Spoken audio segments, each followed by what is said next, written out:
Hey, lovely people. Do you know your mindset towards money can be a huge contributing factor to your success? Although there are no shortcuts or one particular way to success, but there are guidelines and lessons that we can learn from the super wealthy men and women. If you're interested to know what that is, make sure you continue watching this space. Now sit tight, grab a drink. I will be back right after this, okay?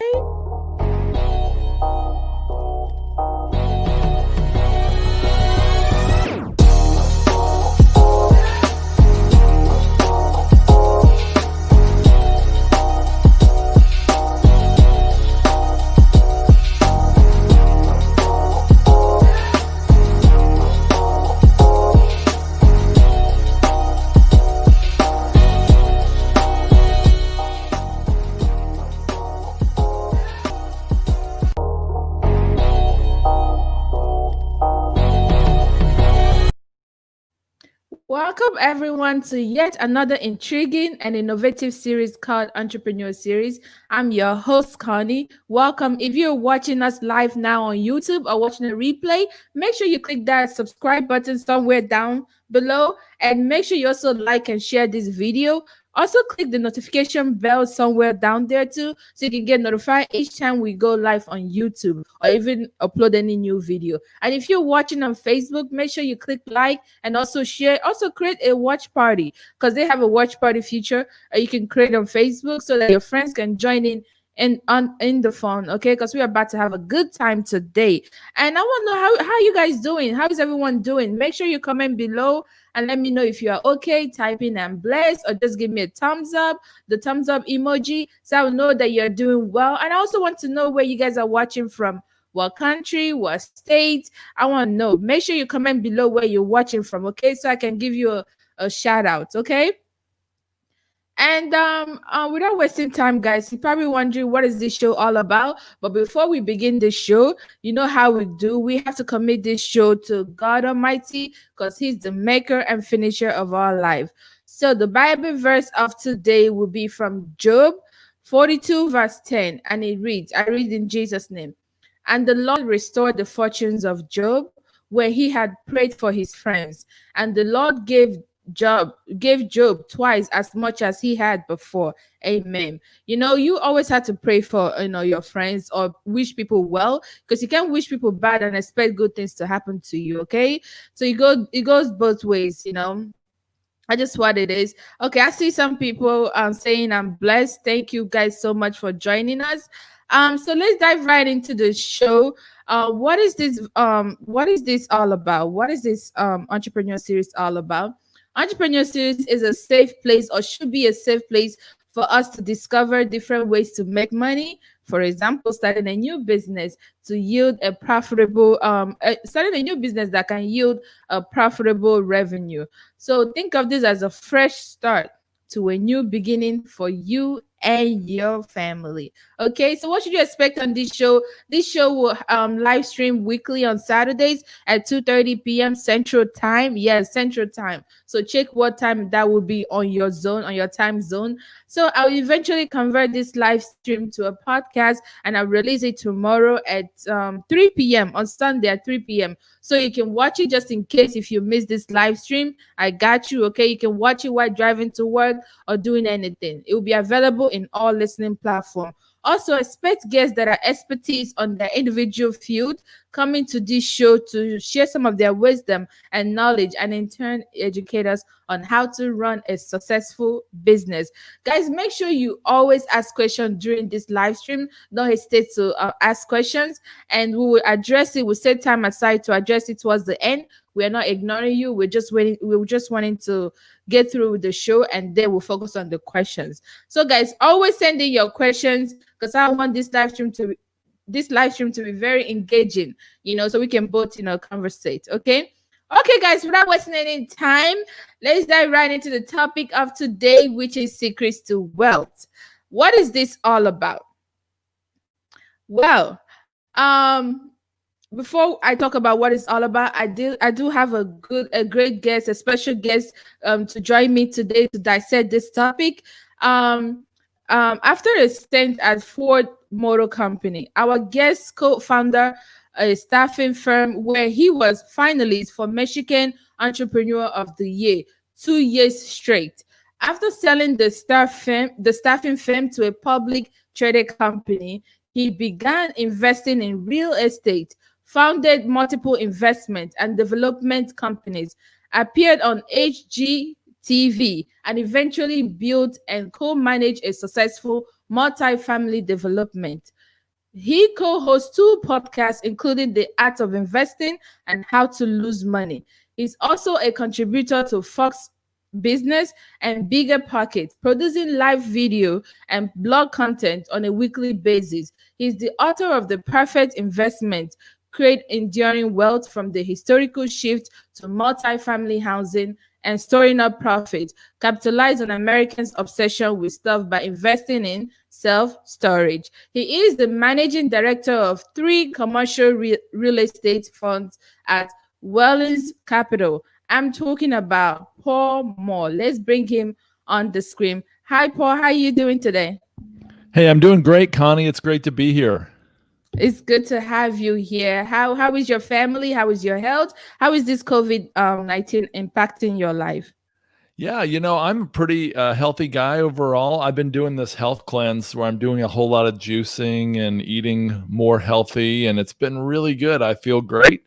I only got 5 hours sleep last night. I just jumped up on a Saturday morning at 5 a.m. and 5:30 a.m. and feel great. I just sent two of my daughters to California to school, but got two kids left at home.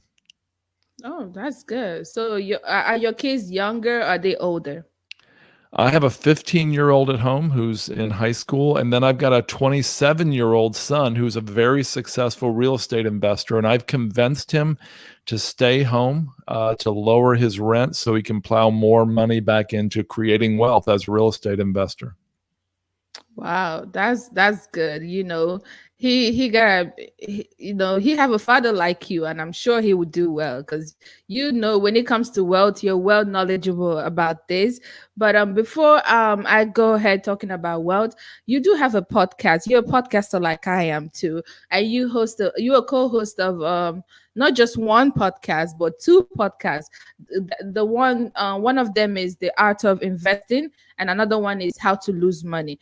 First of all, the name How to Lose Money. Why did you choose that name? Like, I don't think anyone wants to lose money at all.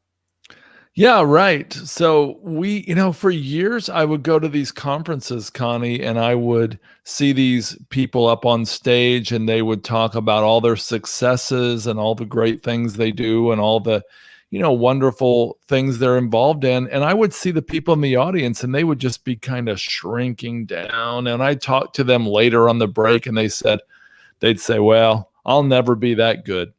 I'll never have those connections. I'll never have those advantages. That person's just lucky or blessed or whatever. And so, and then later I became one of those speakers and I realized the people on the stage had the same pain, the same fear, the same insecurities, the same problems and failures along the road to success, but they pressed through. And so when I started a podcast, I thought it would be great to give people a view into the failures and pain that these people had along the way. And you know what I found? I found that it gives people hope when they see somebody who's successful or wealthy, who's done really well, and they realize, oh, they're just the same as me. I can do it too. That's true. That's true. I'm glad you guys are giving people hope out there because I know sometimes rich people or wealthy people can be very intimidating, especially to someone that don't consider themselves as being rich or being up there. So your podcast is basically giving hope to those that feel like they would never attain this success, this wealth, in their life. Right. So you guys are basically telling them that you too can do it too. So thank you guys Right. for that. Yeah. So today's topic is secrets to wealth. Knowledge is wealth. The biggest difference between poor from rich is usually the amount of knowledge they have or they know. Most people listening or watching this right now aspire wealth. That's why most people are going to technical school to sharpen their skills or attend higher education schools to educate themselves on how to climb the corporate ladder. Why some people like me, pick their brain and trying to discover the next innovative business idea that will help them break the market and eventually accumulate sales and revenue. Also, some people are content creator, because I am also a content creator, and digital creators like me that release amazing and entertaining content every day or maybe weekly to either put a smile on people's face or create awareness on prominent issue with the goal of also incurring revenue or money. So all the groups that I just listed are they're just listed. They all have one thing in common. Everybody is interested in being wealthy or making that money, being up there. So the word wealth, what does that mean to you? So to me, wealth is not having a big fancy car or a fancy mansion or a yacht. It's Wealth is actually having assets that produce income. Because if you don't make money day and night, if you don't make money while you sleep, then you'll have to work until you die. But if you have assets that produce income, then you can let those assets work for you and do the heavy lifting. And the more assets you accumulate that produce income, the more wealth you have. Wow. That's a good way to look at it. It's basically making sure you have assets, like you're investing and everything. And I'm going to your story. You have such a unique story, the rich to rags, and back to rich story of you going from having $1.5 million in your bank account to you owing 2.5 million in debt. And unfortunately you rise above there and became debt free. But take us through that experience, and does that experience contributed in shaping your mindset in terms of being rich? Yeah, well, so I was 33 years old and we sold our company for $3 million, and I had about $1.5 million in the bank in 1997. At 33, I had no idea at all about investing. Investing, Connie, is when your principal is generally safe and you've got a chance to make a return, a chance to make a profit. But speculating is when your principal is not at all safe and you've got a chance to make a return or a profit. And I thought myself an investor, but I was actually a speculator. And as a speculator, I was rolling the dice. I was playing double or nothing. I might as well have gone to Las Vegas with the money, because I made money occasionally and I lost money often. And so I found myself about 10 years later, I had $2.5 million in debt. Now, the good news is it wasn't just credit card debt or foolish debt. It was all tied to real estate.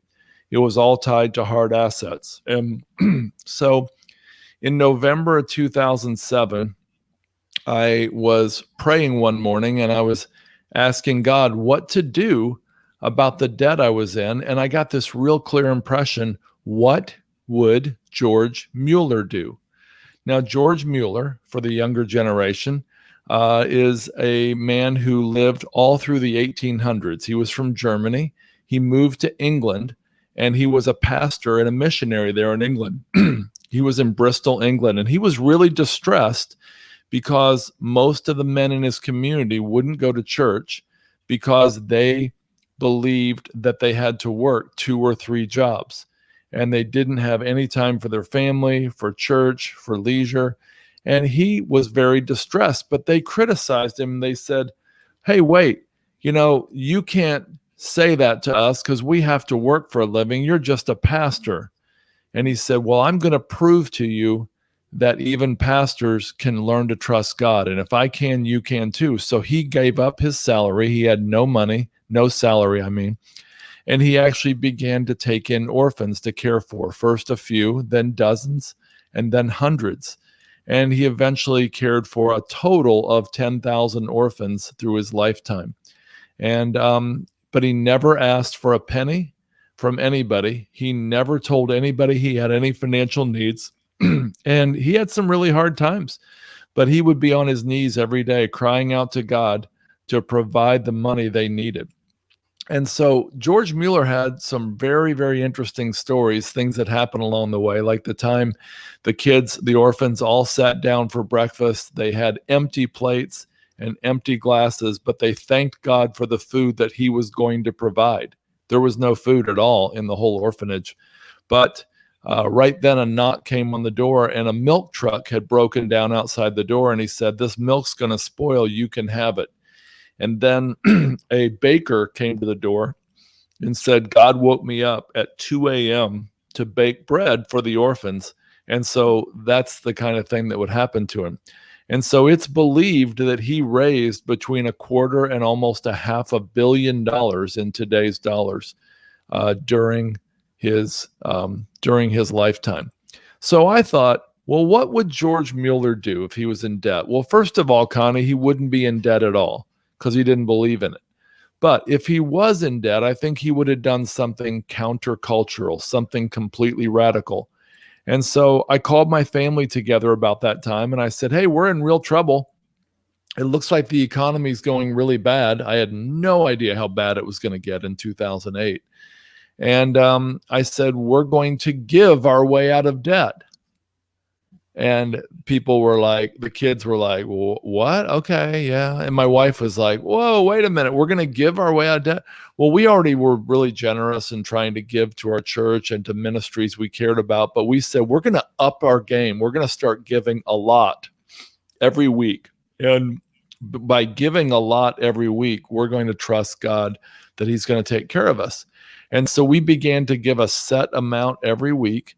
And it was actually quite challenging. But 4 weeks later, in January of 2008, we met a real estate developer who gave me an idea that turned into this light bulb, amazing idea that allowed me to subdivide some property that I had that I wanted to subdivide, but I wasn't allowed by law. And I went to the county and I showed them the idea I had. And they were amazed. They said in decades, nobody had ever thought of this kind of idea. But anyway, I had to work really hard, Connie. There was a lot of work ahead. There was a lot of dealings with banks and surveyors and engineers and all this. But in 13 months, I was 100% debt free, and I even paid off my house. Wow. Isn't it safe to say that you actually learning to give also while while you're still going through this depth, you're still thinking about other people, you're still thinking about the poor, thinking about those that are less privileged, and you're still willing to help them even though you're dealing with some financial crisis. Is it safe to say that maybe that could also contributed to your blessing, to God helping you out to get out of this debt? Yes, I absolutely believe that. I don't think God's a vending machine in the sky and I can just put in $1 and get a candy bar. It doesn't work that way, but I really believe he's looking for a relationship. And when I drew near to him and had a deeper relationship with him and learned to trust him more, he actually rescued us. You know, Psalm 91 says, he will rescue us. He will protect us.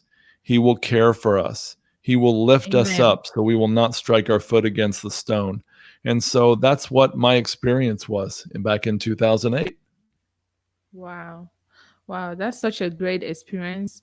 And happy for you that you were able to get out of the death and you were able to you are now debt free. And I'm sure that taught you a lesson. And I think it would take a lot for you to be in that situation again, because you definitely learn from it.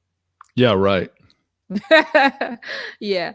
Okay. I want to know also. I know you hear this quote all the time, especially here, even in all parts of the world, that the rich gets richer and the poor gets poorer. And I have to ask this $1 million question: how do super wealthy individuals, or the 1% in our country, maintain their wealth over generations? Well, the wealthiest people in the world, the Forbes 400, as they call that, almost all of them invest in commercial real estate. Many of them got wealthy through commercial real estate, many of them through IT, through tech, through tech. But they almost all keep their wealth and maintain their wealth through real estate. The government of the United States has set it up to make it very tax advantaged to invest in real estate. So by investing in real estate, somebody could actually not pay taxes, not pay capital gains, not pay income taxes up to a great level, up to a great degree, and they would be able to keep and compound more of their wealth. And so commercial real estate is a fantastic way to do that. And commercial real estate's very different from residential. And that's one of a couple reasons that most of the wealthiest people focus on commercial real estate. Wow.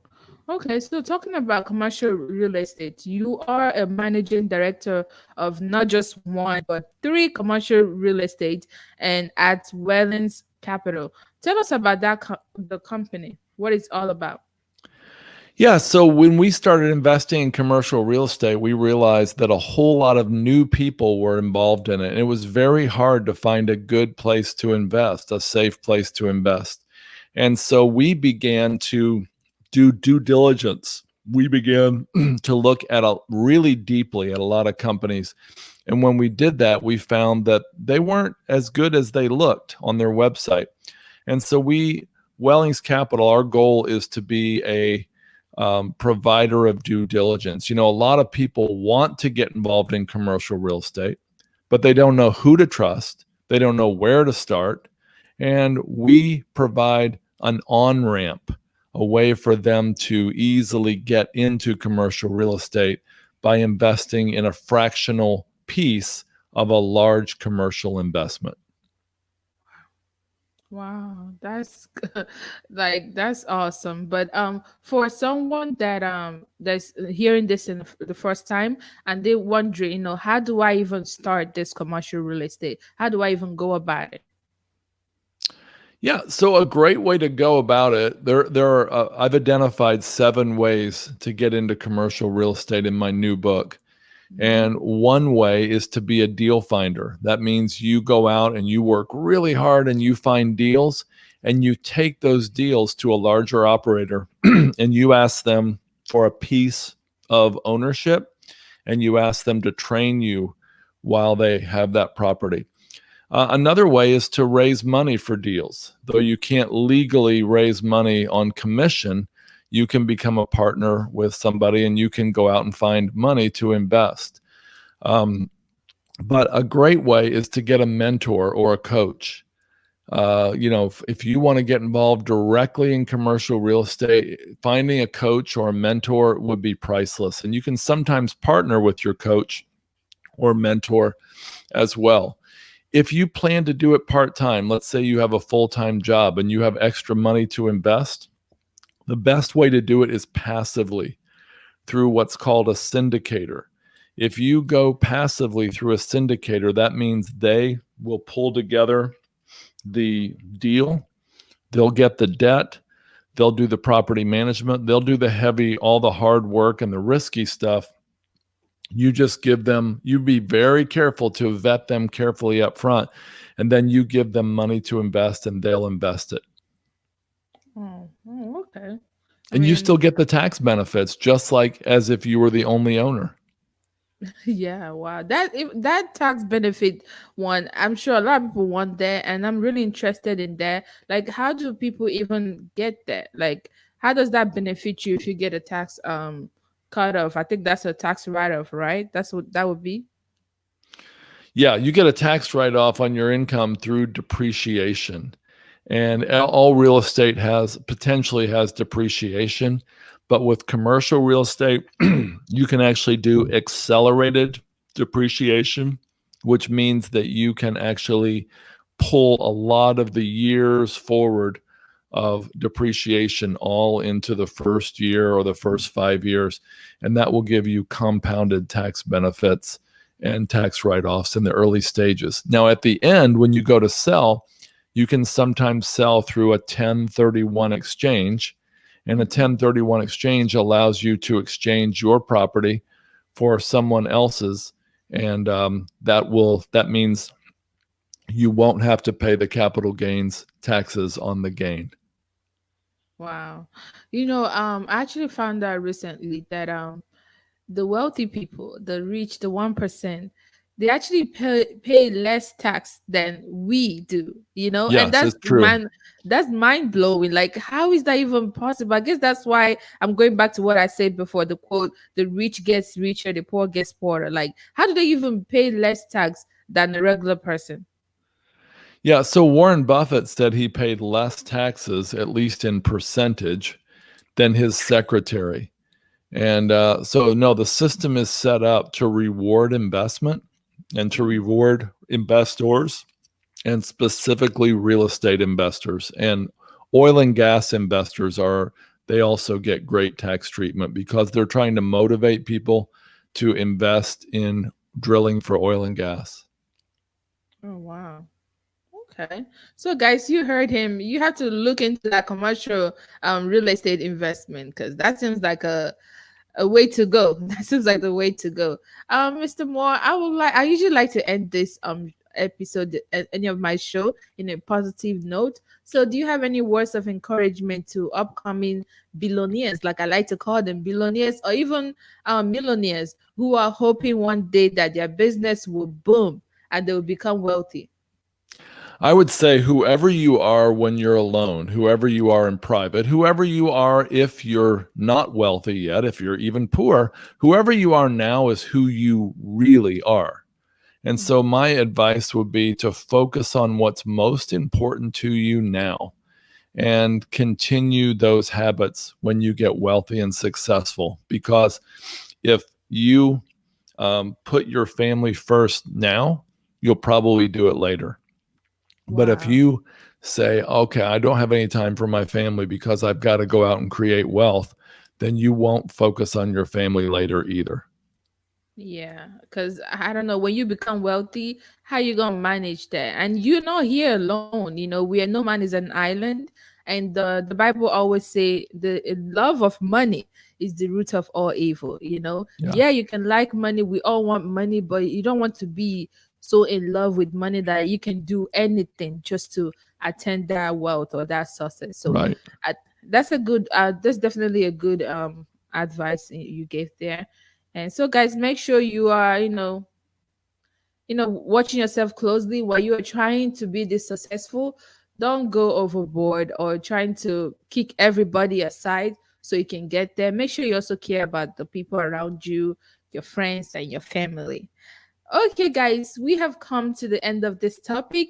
But before we address any question, if you guys do have any question, go ahead and send in your question in the comment section right now so we can address it. But first, I want to talk about our website. We do have a website. It's gonna be on the screen right now. It's Ventime with Connie website, and we do sell merchandise. So make sure you go in there and go support us as little as you can. We have t-shirt, we have accessories like phone cases, laptop bags, even stickers. So go check it out. And we have men's clothing, women clothing, and for babies. And the t-shirt is black and white. I'm wearing the white one right now, if you can see. And we do have hats too. If you want, we have the dad hats, the cool hats too. We have all of them. So go check it out. So let's see if you guys have any question. Well, there's no questions. I'm guessing you guys understood everything we just talked about. So I want to know, Mr. Paul, where can my viewers reach you? Where can they best, get in contact with you?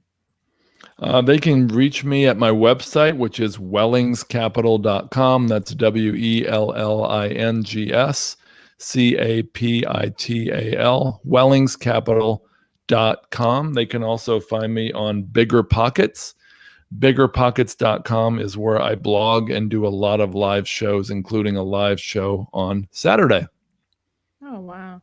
Okay, guys, you heard it. The website is right on the screen. You can, get in contact with him in the website. And if you're listening to this in the podcast, I will have his contact on the description of this episode. And if you're watching on YouTube, just click the description box. You will have the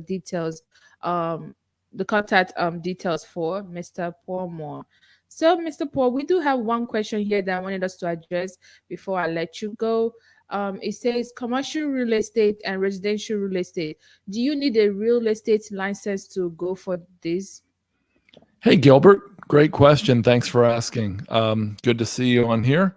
Um, no, you do not need a license to be an investor. Now, if you want to make money as a real estate broker, you would need to have a real estate license.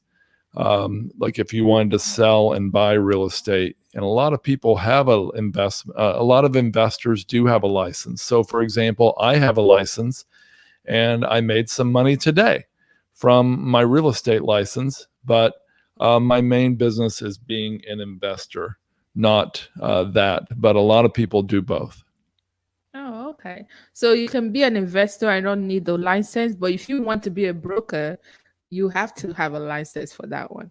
Right. Is that correct? If you want to buy Oh, and sell and make commission, yes. oh, okay. So, yeah, thank you so much for answering that question. So, we have come to the end of this. There's no other question that we have. So, we're gonna go ahead and end this. And thank you so much, Mr. Moore, for coming, for stopping by on Vent Time with Connie podcast. It is a great pleasure talking to you, and I'm sure the wisdom that you shared on this episode will be a blessing to anyone watching or listening. So, on behalf of my listeners and viewers, we say thank you for coming, and I hope you did have fun on this. I sure did. I was an honor to be here. Thanks so much, Connie. Thank you so much for coming. Okay, guys, we have come to the end of this episode. Thank you, everyone, for listening and watching this live stream. And I hope to see you guys back here again next week, Saturday at 2:30 p.m. To discuss yet another thought-provoking and intriguing topic in relates to entrepreneurship. If you're watching this on YouTube, make sure to click that subscribe button somewhere down below. Make sure you click the subscribe button, and also make sure you click like and share this video and click the notification bell so you can get notified each time we go live. And thank you guys so much. If you're watching us in any other social media, make sure you follow us on Facebook at Venta with Connie and on Instagram at Venta with Connie. And thank you so much. And you guys do have a blessed weekend. And this is your host Connie signing out. Bye bye.